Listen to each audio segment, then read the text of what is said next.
Hello everyone, good morning. আশা করছি তোমরা খুব ভালো আছো।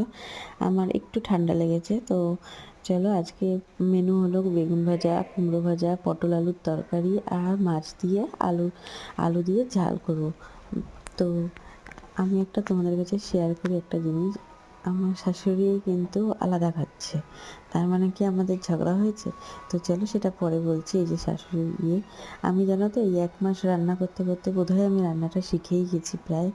তো আমার রান্না করতে খুব ভালো লাগে না একটা, কিন্তু এখন এই 1 মাস রান্না করেছি, বেশ মজাই লেগেছে রান্না করতে।